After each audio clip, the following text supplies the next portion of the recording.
This is Las Vegas Real Estate Now with local real estate expert Harvey Blankfeld. Where we want to educate you about our market, empower you to make wise decisions, and help you engage with our expert contributors. Ben, I wanted to talk to you about a couple things today.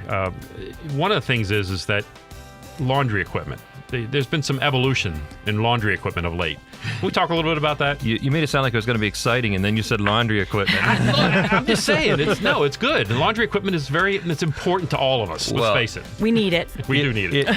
It is, and we're always talking about water conservation and energy conservation, especially here in the Valley, right? So years ago, I was one of the people who went out and bought high-efficiency laundry equipment, like a lot of people did.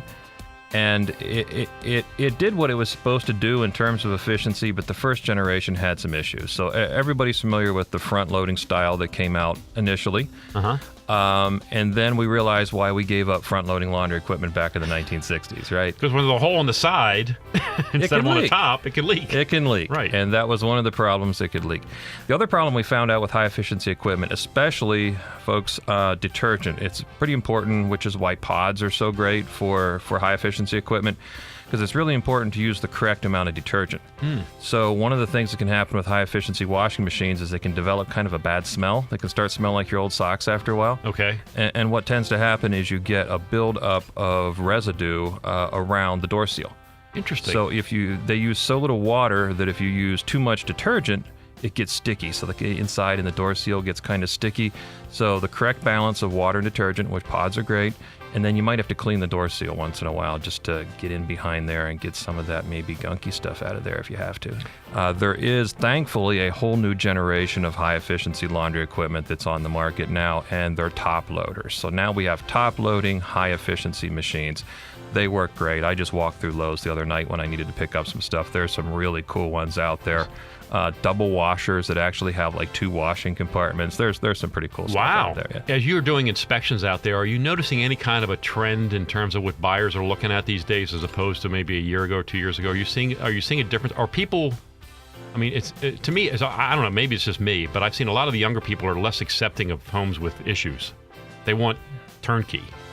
They do, but there's so much competition in the market right now. I just did an inspection this morning for some folks that looked at 24 houses in 2 days. Oh my. And had to beat out maybe 10 other offers on the place that they finally got in on. It's still competitive out there. It's very competitive out there. So you just kind of have to go into it with the mindset you might have to accept some things that you otherwise wouldn't. Right. And the way you guys do it, you give them an outstanding punch list. Here's your punch list. Here's the stuff you know you got to do or should do. Yeah, we need to tell you of anything that you need to be aware of going into the house. So if there's a leak, if there's a major problem with the roof, hey, look, we got to get somebody in and look at this. But then we also want to help you out with maybe some future maintenance items. So here's some things you're going to be looking at. You might need to do some paint. You might need to do some improvement here and there throughout the house to give you that kind of maintenance punch list going forward, too. We want to help you with those things. Had an interesting inspection recently, and it was followed up with a notice from the HOA. But one of our buyers did a home inspection, had a punch list, asked the seller to do a few things, but in the course of doing it, also got a report for the resale package from the HOA. And in that, there was a notation that a tree had been removed and needed to be replaced in the front yard by the HOA. So, I mean, these are the things, when you go through that punch list and go through all these things, you go to the seller and say, hey, Mr. and Mrs. Seller, please address these issues before we close. And certain things are okay to ask, and, sellers are more flexible. Some sellers are more flexible than others. But certainly if a buyer's unhappy with the condition of the home and the seller's unwilling to bring it up to a standard that's going to make the buyer happy, you walk away. You just walk away. That's what this inspection, part of what the inspection is there for. This has been Las Vegas Real Estate Now. Thanks for listening. And remember to tune in every Tuesday morning at 9 a.m. on 101.5 FM, 720 a.m. KDAWN.